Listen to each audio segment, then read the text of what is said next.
Bonjour et bienvenue dans La Petite Voix continue, un épisode pour prolonger la discussion avec mon dernier invité.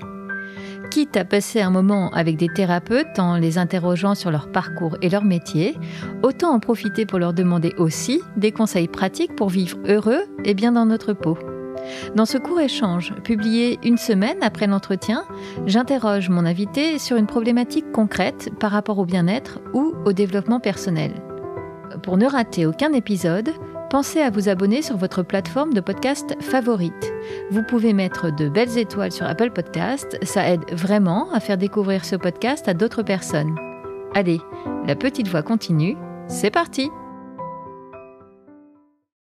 On retrouve aujourd'hui Valentine Dumas, kinésiologue, qui nous donne des clés très concrètes pour mieux vivre au quotidien. En nous aidant à garder le cap, et vous comprendrez vite pourquoi, Valentine nous donne 4 exercices pratiques à utiliser selon les situations, du besoin d'énergie à celui de se mettre en route pour arrêter de procrastiner. Alors, pas de procrastination ici, la petite voix continue, c'est parti! Bonjour Valentine et bienvenue dans La Petite Voix continue. Bonjour Herveline. Bon, alors la semaine dernière, tu nous as parlé de ton parcours de kinésiologue, de ce qu'est justement la kinésiologie. On a découvert cette discipline.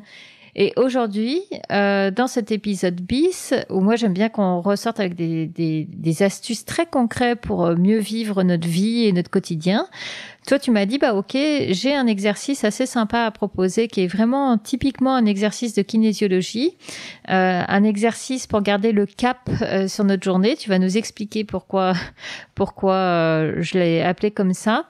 Est-ce que tu veux nous en expliquer déjà le grand principe pour commencer? Bah oui, avec plaisir. Alors mettre le cap, en fait, c'est un petit jeu de mots avec un acronyme ECAP. Alors c'est quelque chose que je fais travailler, alors pas forcément directement aux gens, mais à chaque fois qu'on définit un objectif de séance, la plupart du temps, les gens savent pas trop pourquoi ils viennent, ou au moment où je leur dis au début en quoi je peux vous être utile, ils me squeezent un petit peu, ils me parlent d'eux. Donc finalement, je leur dis, écoutez, c'est simple, on va mettre le cap vers l'objectif. Puisqu'on parle de voyage, on veut paramétrer le GPS, il nous faut un cap. Donc votre objectif, il est important qu'il soit comme eux, énergisant ou énergétique.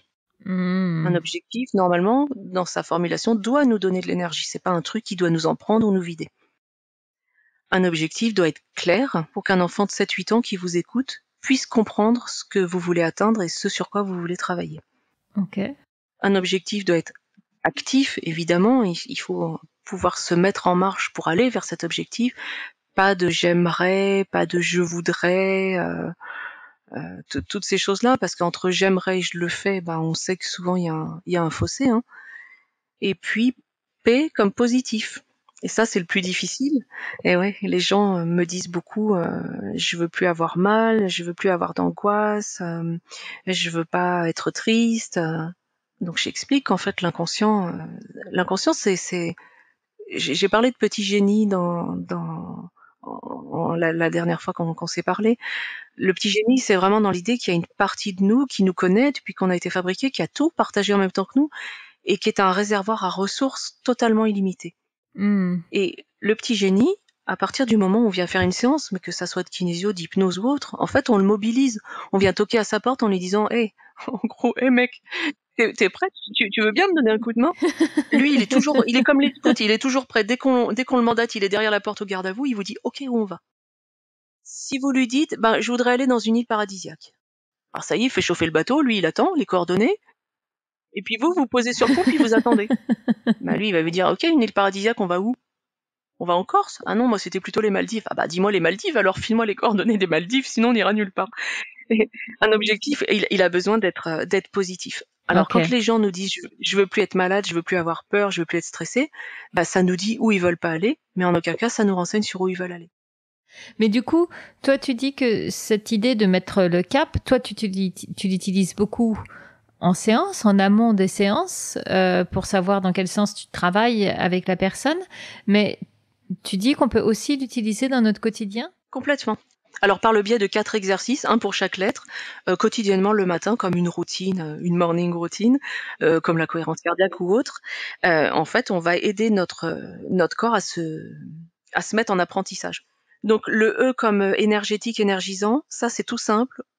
On va remettre de l'énergie dans le corps grâce à l'eau. C'est bête comme chou. C'est-à-dire? C'est boire de l'eau. Complètement. En fait, l'eau, c'est le carburant du corps. On est composé d'eau à 70% environ, un peu plus, un peu moins selon les gens. Et en fait, ce que les gens mesurent pas souvent, c'est que tout ce qui se passe dans le corps, notamment dans le cerveau, mais aussi entre toutes les cellules, c'est de la microélectricité. Ouais. Et à partir du moment où il n'y a pas assez d'eau dans le corps, cette microélectricité, le courant, il passe pas ou il circule mal. Ah, ça conduit plus l'électricité, bien sûr, ouais. Donc l'eau, premier anti-stress. Donc de l'eau, le corps il a besoin d'1,5 litre à 2 litres d'eau plate nature par jour. Voilà pour l'énergie. Ensuite, quand on veut être clair, Oui. alors ça c'est un exercice que j'aime beaucoup. C'est mon chouchou numéro 2 après l'eau, celui-là. On appelle cet exercice les points des hémisphères. Alors les points des hémisphères, on va les trouver, c'est un point d'acupuncture, c'est le 27 rein, pour ceux qui auraient envie d'aller chercher sur internet où est le 27 rein. C'est aussi celui qu'on tapote quand on fait de l'EFT et qu'on stimule le rein. Ce point, pour le trouver, c'est facile, il est sous les clavicules. Oui. Et on va chercher à peu près à 3-4 cm du sternum, l'os qui est au milieu. On va chercher avec le pouce d'un côté et l'index et le majeur de l'autre, ces petits points qu'on va masser. Pendant qu'on les masse, l'autre main va tenir le nombril. Ok.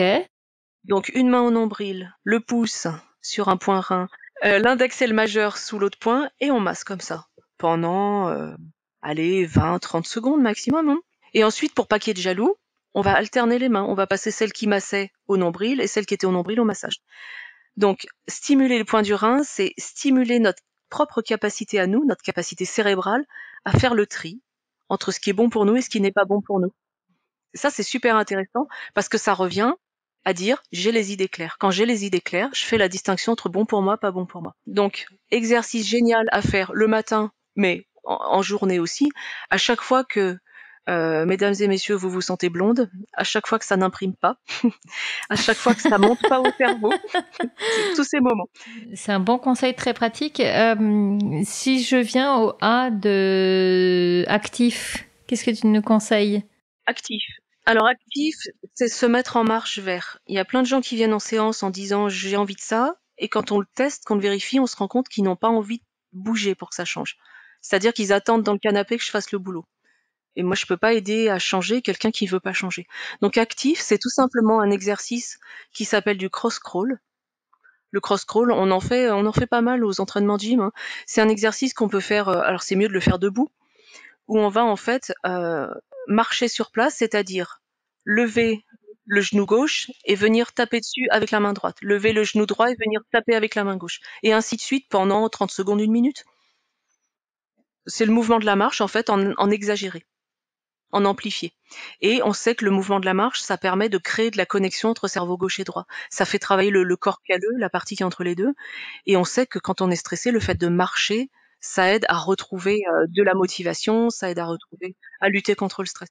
Donc le cross-crawl, c'est un exercice génial pour tous les enfants qui ont des difficultés d'apprentissage, les gens qui ont du mal à s'y mettre, qui procrastinent. Ah, super, c'est intéressant ça. Ok. Le dernier, comment être positif? Alors le PET positif, il va être un peu difficile à expliquer comme ça. Là, pour le coup, j'encourage à aller voir sur Internet. Ouais, c'est un exercice qui s'appelle la méthode Cook ou la méthode de Wayne Cook. Ok. Alors Cook, c'est 2 OK. La méthode Cook, en fait, c'est juste des croisements qu'on va faire. Alors je l'explique quand même après, les gens pourront aller voir s'ils ont besoin de visuels. En fait, on va croiser bras et jambes en même temps pour travailler le côté positif, les connexions. Donc tout simplement, on va passer par exemple le pied droit par-dessus le pied gauche, donc bien croisé, on va reposer les pieds au sol. Ça se fait debout, assis, couché, ça c'est l'avantage. Donc on passe le pied droit par-dessus le pied gauche et on va passer la main droite par-dessus la main gauche. On va faire venir toujours les mains croisées, les paumes l'une contre l'autre et on va laisser les doigts se croiser aussi, s'entrelacer. D'accord. Ah, ok. Donc ça fait un truc bizarre parce qu'on est tout tordu et ensuite on va revenir mettre les mains sur la poitrine.